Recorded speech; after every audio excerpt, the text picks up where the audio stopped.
Kompas Petang kami lanjutkan bersama saya Maido Elfrina. Saudara, penggeledahan KPK di rumah anak buah Bobi Nasution tak hanya soal temuan uang 2,8 miliar. Rumah mewah milik Kadis Sumut PUPR Topan Ginting pun turut disorot.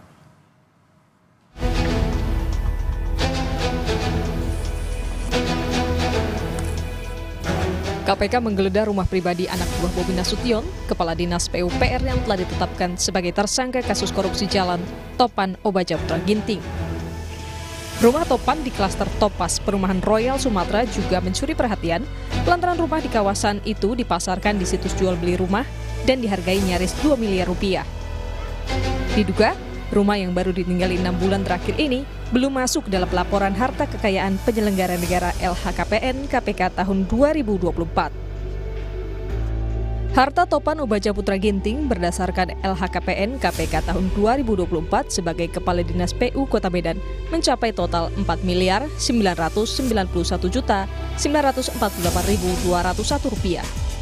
Terdiri dari tanah dan bangunan seluas 137 meter persegi per 90 meter persegi di Kota Medan dari hibah tanpa akta, tanah seluas 432 meter persegi di Kota Medan, tanah seluas 120 meter persegi di Kota Medan, dan tanah dan bangunan seluas 450 meter persegi per 400 meter persegi dengan total 2 miliar 65 juta rupiah. Alat transportasi dan mesin senilai 580 juta rupiah, harta bergerak lain senilai 86 juta, dan kas atau setara kas senilai 2,2 miliar rupiah. Tepat di belakang saya ini merupakan sebuah rumah dari tersangka kasus korupsi pembangunan jalan di Sumatera Utara, Topan Ginting, yang merupakan Kepala Dinas PUPR Provinsi Sumatera Utara. Adapun rumah ini sendiri, saudara, berdiri di lahan yang diperkirakan memiliki ukuran 10 kali 20 dan memiliki 2 lantai, dan memang rumah ini berada di klaster ataupun di perumahan yang terkenal cukup mewah di Kota Medan dengan berbagai fasilitas. Salah satunya adalah terdapat lapangan golf di kawasan perumahan Royal Sumatera ini, saudara. Sebelumnya, saudara, pada tahun 2019 Topan Ginting masih menjabat sebagai camat di Kecamatan Medan Tuntungan. Lalu pada saat Bobi Nasution mulai menjabat sebagai Wali Kota Medan, Topan pun naik pangkat menjadi kepala bagian di Sekretaris Daerah Kota Medan. Lalu pada tahun 2022, Topan Ginting resmi diangkat menjadi Kepala Dinas SDA BMBK atau Sumber Daya Air Bina Marga Bina Konstruksi Medan, yang pada saat itu ia memimpin proyek-proyek yang menjadi unggulan dari Bobi Nasution seperti pembangunan underpass, pembangunan overpass, dan juga perbaikan drainase dan beberapa ruas jalan di Kota Medan. Memang, saudara, jika kita berbicara soal Topan Ginting ini, ia memiliki karir yang begitu cemerlang selama 5 tahun. Banyak sekali jabatan-jabatan yang diperoleh oleh Topan Ginting, terkhusus pada masa pemerintahan Bobi Nasution, baik saat menjadi Wali Kota Medan ataupun menjadi gubernur di Sumatera Utara. Dari penggeledahan di rumah Topan Ginting, KPK menjelaskan soal temuan barang bukti uang tunai 2,8 miliar rupiah, senjata api berupa pistol jenis Beretta, beserta 7 butir amunisi, serta 1 pucuk airsoft gun laras panjang. Tim melakukan penggeledahan di rumah tersangka TOP. Dalam penggeledahan tersebut, tim mengamankan sejumlah uang senilai sekitar 2,8 miliar. Tim juga mengamankan 2 senjata api. Kepala Dinas Pekerjaan Umum dan Perumahan Rakyat Sumatera Utara Topan Ginting ditetapkan sebagai tersangka kasus suap proyek pembangunan jalan dengan nilai korupsi mencapai lebih dari 8 miliar rupiah. Uang itu diduga diminta Topan sebagai imbalan atas penunjukan PT DNG sebagai pelaksana proyek senilai 231,8 miliar rupiah. Anak buah Bobi Nasution ini terjaring operasi tangkap tangan oleh Komisi Pemberantasan Korupsi pada Kamis 26 Juni 2025. Tim Liputan, Kompas TV. Selain uang 2,8 miliar, penyidik KPK juga menemukan senjata api dalam penggeledahan rumah anak buah Bobi Nasution yang juga merupakan Kepala Dinas PUPR Sumatera Utara Topan Ginting. Pada saat penggeledahan juga ditemukan senjata api Beretta dan hingga saat ini belum ada kejelasan dari polisi soal izin kepemilikan senjata api Topan Ginting. Apakah seorang PNS yang juga menjabat sebagai kepala dinas diperbolehkan menyimpan senjata? Apa kemudian urgensinya? Kita bahas petang ini bersama dengan mantan Kabareskrim Komjen Ito Sumardi. Selamat petang Pak Ito dengan Maidop. Selamat petang Mbak Maido. Oke, sebelum kita bahas apa urgensinya, kami ingin tahu dulu, Beretta ini biasanya digunakan untuk apa, Pak Ito? Ada senjata yang memang jenis-jenisnya yang diperbolehkan ya, tapi tentunya dengan perizinan Mbak ya. Yang pertama adalah tentunya senjata yang biasanya di bawah kaliber 9 mm. Kemudian tentunya untuk kepemilikan senjata api di Indonesia ini diatur secara ketat ya. Itu tentunya apabila seseorang yang memiliki senjata api tetapi tidak bisa membuktikan izin yang dimilikinya, maka yang bersangkutan itu akan terkena undang-undang yang cukup berat, undang-undang darurat nomor 12 tahun 51, kemudian ada peraturan Kapolri nomor 18 tahun 2015 dan juga tentang undang-undang darurat undang-undang yang lain ya.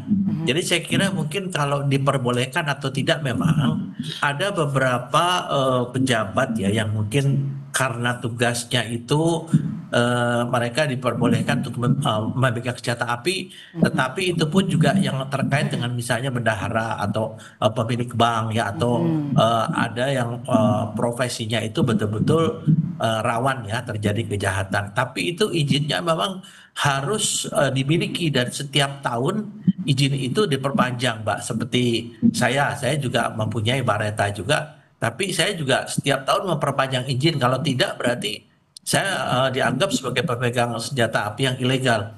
Jadi kita tentunya harus melakukan nanti pendalaman kembali.